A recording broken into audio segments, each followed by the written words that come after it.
Alright, what's up y'all, it's LakerFan here. As expected on today's video, here to discuss the downside of post scores in NBA 2K25, aka the title may also be post score versus stretch big, which is better in NBA 2K25. It's tough to say, I don't know which one I want to go with, so those are the options. But point of the video being, we have me and my boy Tanner who's loaded up on a 6'11 stretch big and is capable of taking people off the dribble, hitting the midi fades, the three-pointers, doing pick and roll movement and stuff like that, versus a post scorer on the other end. And the downside of post scores, although obviously a very unstoppable upside of the really high close shot, the post control, strength, standing dunk, stuff like that, being 7'1", 7'2", 7'3", whatever the people may decide.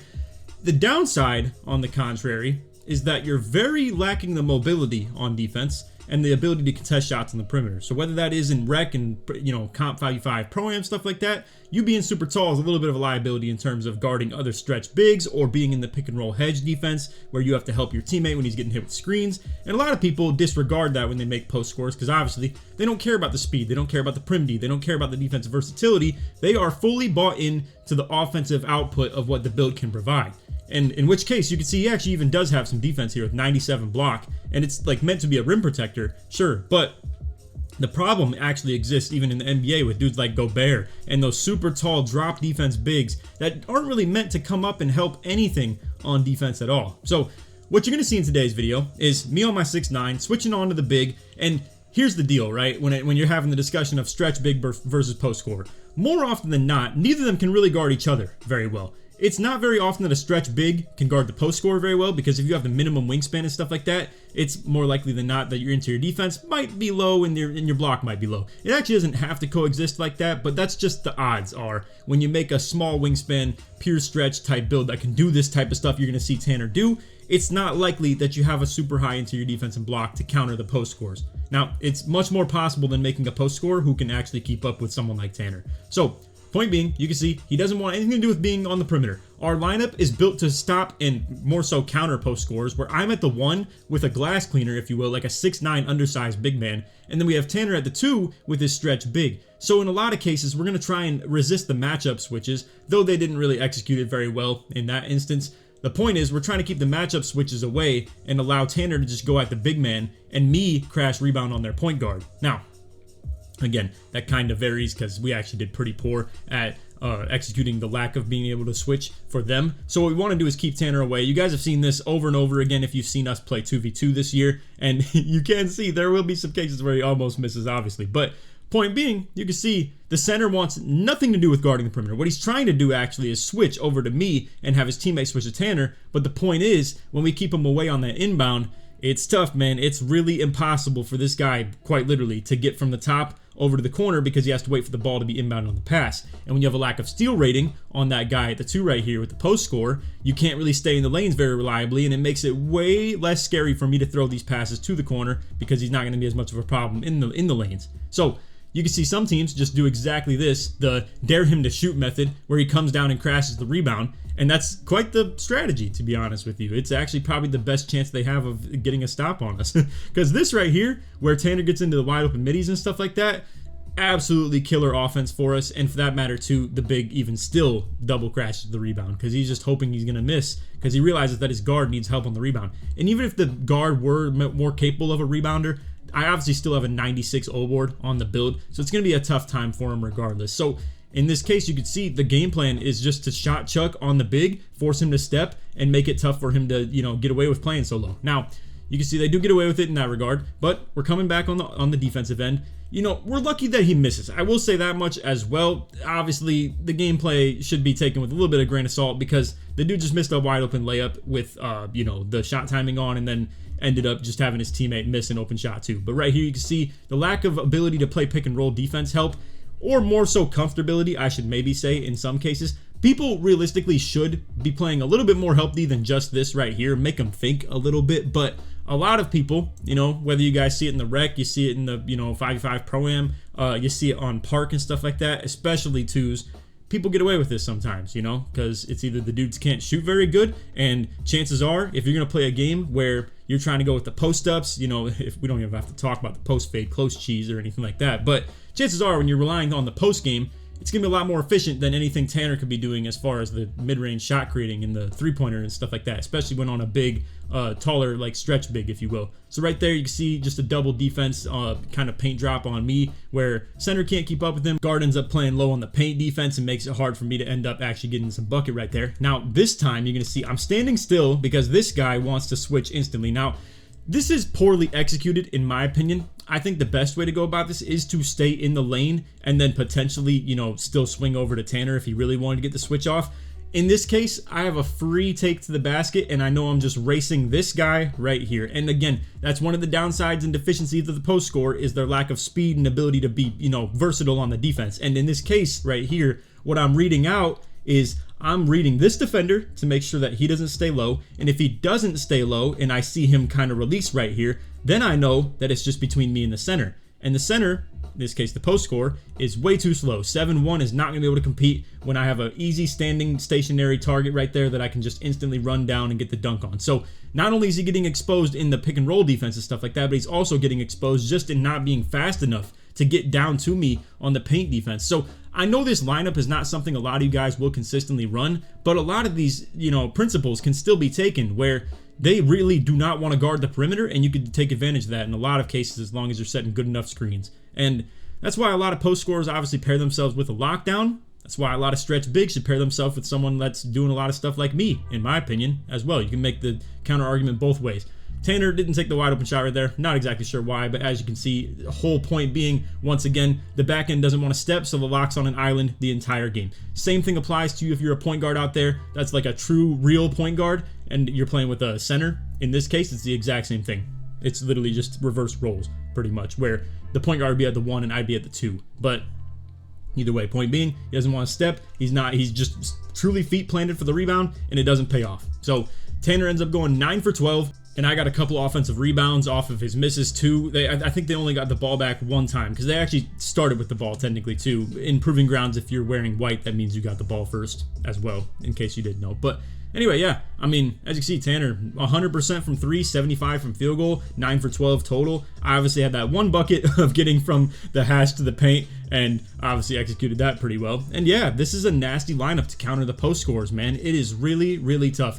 Now, in my opinion, this wouldn't be a fair video if I didn't also address the downsides of when we're running something like this lineup, or more so the downside of arguing stretch big over post score. So let's talk about the lineup that we're playing right here. You can see it's a 7-footer with 95 post control, 95 standing dunk. The D-board is high, the close shot is high as well. So it's all the typical stuff you would see out of a big man. And obviously, he probably has decent strength to go along with it, probably like 91-ish or something like that. They also have a little bit more of like a dunk layup, kind of random do it all build at the 1, if you will. And I'm not here to say this is a comp lineup or anything like that, but just wanted to talk about the whole stretch big versus post score debate once again, and just further this to also talk about how there are downsides of being the stretch when you want to make this argument. So this is gonna be a tough shooting game for Tanner. He hopped back on his stretch build after having not played on it for a while, and this is, you know, a couple weeks after that gameplay. But do want to talk about how I'm still able to lock him up for the most part. So I'm out here. I just want to give a nice display of post defense. You can see that was tight coverage right there. He gets a crazy bump steal also, and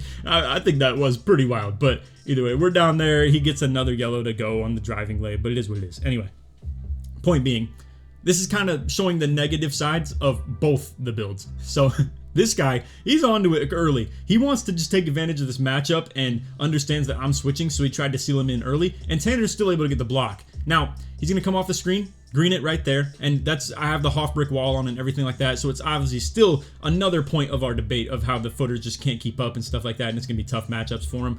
Right here, really bad on our part to force the matchup switches, but he actually just doesn't go for it, and I'm not sure if they even were planning to go for the matchup switch or not. But anyway, we're still going to try and keep him away. We're going to force the big to have to guard Tanner and allow me to be down here on the rebounds. But either way, point being, man, it's tough for dudes to consistently keep up with this stuff while also I pair along with being the rebounder. I mean, y'all can see I'm more so just spectating the games right now. You know, it's not like I'm really making a huge involvement, but you will see me start to a little bit more. But anyway, I'll let the gameplay speak for itself. I just want you guys to see, the deficiencies of both the builds. So right here, I get a nice bump animation. Fortunately, he goes out of bounds. It's not something that happens consistently, but you can definitely get it to if you're a mobile build like mine, 6'9", good immovable enforcer, good bump ability and all that stuff. Right here, just trying to get him open again. He doesn't want to take the wide open shot though. I mean, it is tough. Obviously, we're trying to limit the amount of three-point takes that we get because it is tough to grab the rebounds off the three-point attempts. And as you can see, a lot of cases that really do apply, it's really easy for me to get to the boards when Tanner's just forcing the mid-ranges. And as a build that has 94 midi and 86-3, it's definitely the type of shots he wants to take most preferably. So again, trying to keep the matchup switch though. We want to keep Tanner away from the guard and keep me away from the big. Makes it really easy on us. Lots of bump animations right there though. I do expect when that happens that he's going to miss, and as you can see, we're down there to crash the big. A lot of cases, I'm more so playing the box out on the center rather than the guard because I know the guard really can't compete too much. So I'm playing that box on the big even though he's having to come from the contest. Because a lot of times, I'm telling you guys, like you saw it in the last game too, people will just leave Tanner wide open and force him to shoot and play the double crash rebound. This is the worst case scenario though, where they play the contest, it ends up wide open, and then they still don't get the rebound because, they were still playing a little bit of contest. So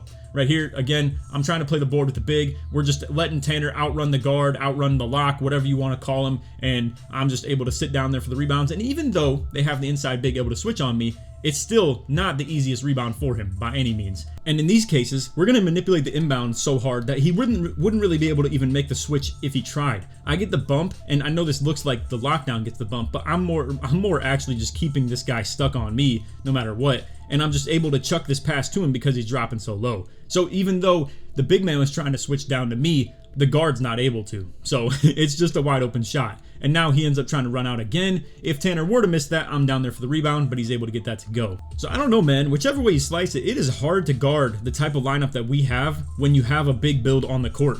Period. I mean, if the big build were to start on me off rip, it would be a lot easier for them because, this is essentially a pick and roll offense that me and Tanner run. It's just that I already have the switch of the guard on me and the big on him because of the arrows and stuff like that, and because I'm lined up at the 1 and he's lined up at the 2. So picture if our builds were reversed, right, and I was at the 2 and Tanner was at the 1. It would make it so obviously the bigs would be starting on me and they would just sit paint instantly, and really the only way we'd be able to get things open would be off pick and roll. And that's how a lot of guards who are faster than Tanner would be able to manipulate things even still with the big man being so slow on the back end. But in this case, our offense is literally just as if we got the switch off already in a pick and roll, and we just happen to have the mismatches, if you will. Because like right here is how they probably want the matchups, in my opinion, where it would rather be the guard on Tanner and the big on me. This was a really nice offensive set, though. I do want to rewind this and talk about how this is a way you can manipulate those type of settings, though, where you could see I'm just allowing Tanner to dex, and I am like a ball anchored screen, if you will, where I can just pretty much dribble right into him and force him to have to guard me as long as we angle it properly and his movement was good enough too.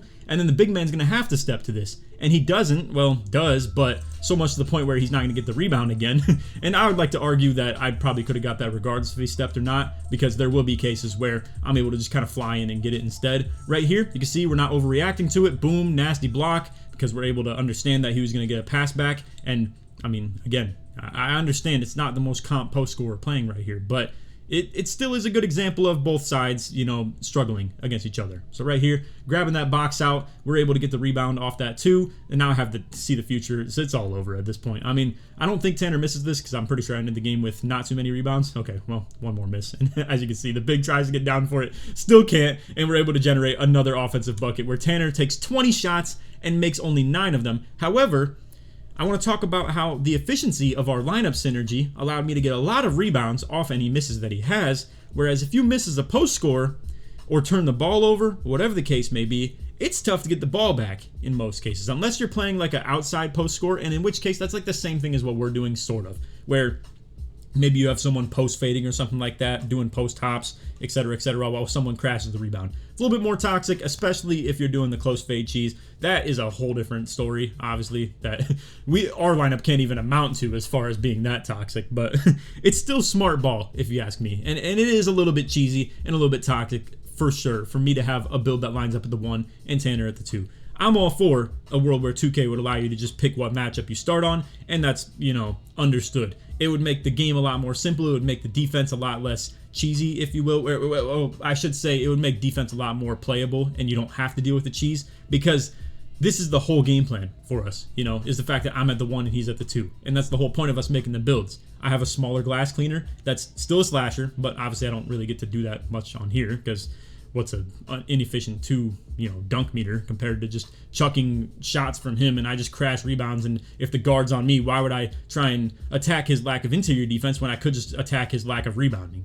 And same thing applies to the whole topic of the video, is that we're attacking the lack of speed and perimeter defensive ability from the big. So I hope y'all understand the concept of why I'm talking about stretch big versus post score, which is better. I would definitely argue that post score is easier to be good at and stretch big is harder to be good at, but here's the thing. It doesn't hurt as bad if Tanner plays bad because we have a really good synergy of I'm here to make up for when he plays bad, whereas this guard right here can't really do anything to make up for when his post score is playing bad. The synergy is just not there. And it's hard to have good synergy with a post score because you really just have to be a good lockdown that can knock down their shots. And we could even just double team a post and hope to make, the lockdown or spot up just miss eventually, and we'll probably get the ball back because, I don't know, most dudes just can't hit 4 for 4, 5 for 5 in this game. That's just how it is, Whereas if Tanner misses, I'm down there on the rebound. So I know I've been hammering this point home on a lot of different videos and this one, but I just wanted to have a nice little debate video here and address the topic a little bit more. So anyway, let me know what you guys think as far as which is better or which fits the 2s more. If we're talking 3s, stretch bigs, poppers all day over post scores. Obviously, the reason why posts are good is on 2v2, it's make it take it baskets. Same goes for 1v1 court obviously as well. I would argue post over stretch bigs on 1s 100% for sure. So the only reason we're really so good with the stretch here is again because there's good synergy between it. But don't even get me started on post scores on the 3v3 court. Not a good idea. And post scores on 5s, it's okay, but it's definitely rare. Obviously, there's a lot more people to, get their hands involved on pluck and bump animations and stuff like that and just be a nuisance to you. Double teams while playing, gaps on defense and playing 2-on-1s and stuff like that make you have to be a passer as a post scorer. It's tough, man, for sure. And stretch bigs fit in really good in Pro-Am. Now, if you've mastered both of the best of both worlds like Joey and Tonic have on my Pro-Am team, that's a whole nother discussion as well, where you are a post scorer and a stretch big at the same time. That's a tough one, for sure. But anyway, that's all for video. I hope y'all enjoyed. If you did, feel free to drop a like, sub if you're new to noties, all that good stuff, and like always, try to 1 to 2,000 likes. If you made it to the end of the video, put stretch or put post in the comment search board to make our way through. But anyway, that's all. Hope y'all enjoyed. None of that. Take it easy, man. Peace.